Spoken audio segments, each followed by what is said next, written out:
এইবাৰ বহুজাতিক কোম্পানীৰ বিৰুদ্ধে গৰজি উঠিল অসম জাতীয়তাবাদী যুৱ ছাত্ৰ পৰিষদ। বহিৰাজ্যত থকা কোম্পানীৰ শ্বপিং মলত বিক্ৰী কৰিব লাগিব অসমৰ থলুৱা বস্ত্ৰ আৰু সামগ্ৰী। নহলে কোনো কাৰণতেই অসমত বিক্ৰী কৰিবলৈ দিয়া নহব শ্বপিং মলৰ সামগ্ৰী। এমাহৰ সময়সীমা বান্ধি দিলে অসম জাতীয়তাবাদী যুৱ ছাত্ৰ পৰিষদ ওদালগুৰি জিলা সমিতিয়ে। শেহতীয়াকৈ কাঠফুলাৰ দৰে গজি উঠিছে অসমৰ সৰুবৰ চহৰত বহুজাতিক শাসন বিভিন্ন শ্বপিং মল। বিভিন্ন ধৰণৰ সা সুবিধাৰ বিজ্ঞাপন দি সুলভ মূল্য বা ৰেহাই মূল্যত বিক্ৰী কৰিছে বিভিন্ন ধৰণৰ কাপোৰ বা সামগ্ৰী, যাৰ ফলত লছৰ সন্মুখীন হৈছে ক্ষুদ্ৰ ব্যৱসায়ীসকল। ইয়াৰ বিপৰীতে বহুজাতিক কোম্পানীৰ কেৱল মুনাফা লুটাৰ বাহিৰে নাই কোনো আন দায়বদ্ধতা। অসমত তেওঁলোকে চলাইছে কেৱল লুণ্ঠন। শেহতীয়াকৈ এনেবোৰ কাৰ্যৰ বাবে এক প্ৰকাৰৰ সৰ্বস্ত হৈ পৰিছে অসম জাতীয়তাবাদী যুৱ ছাত্ৰ ওদালগুৰি জিলা সমিতি।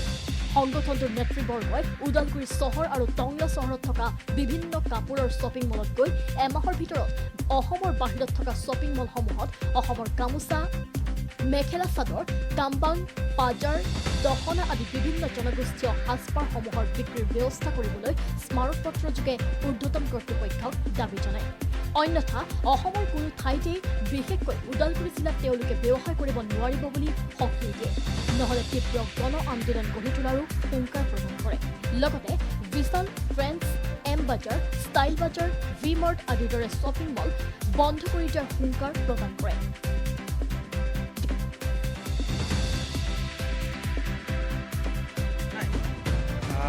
প্ৰথম কথাটো আপোনালোকে নিশ্চয় জানে, আজি কিছু বছৰ ধৰি সৰু সৰু যিসমূহ চহৰ, সেই চহৰৰ মাজমজিয়াত বিভিন্ন ধৰণৰ বহিৰাজ্যৰ পৰা মলসমূহ আহিছে আৰু ইয়াত ব্যৱসায় প্ৰতিষ্ঠানসমূহ গঢ়ি তুলিছে।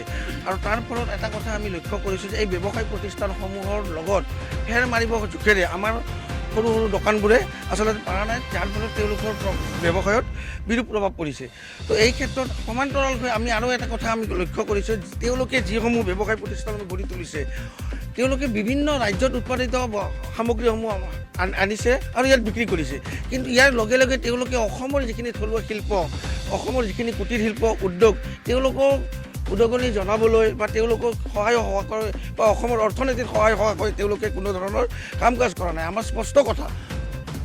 হয়, আমি এটা কথা দেখিছোঁ যে ইয়াত সৰু বৰ চহৰ সকলোতে ডাঙৰ ডাঙৰ মলবিলাক আহিছে আৰু ইয়াত আমাৰ থলুৱা যিবিলাক নিবনুৱা যুৱক যুৱতীসকল সংস্থাপিত হৈছে। সেইকাৰণে আমি মলবিলাকক আদৰণি জনাইছোঁ। কিন্তু ইয়াৰ সমান্তৰালভাৱে আমি এটা কথা ক'ব বিচাৰিছোঁ যে তেখেতসকলে কেৱল বহিৰাজ্যত উৎপাদিত সামগ্ৰীসমূহ ইয়াত বিক্ৰী কৰি কেৱল মুনাফা অৰ্জনৰ কাৰণে তেখেতসকলে অংক কৰিলে নহ'ব।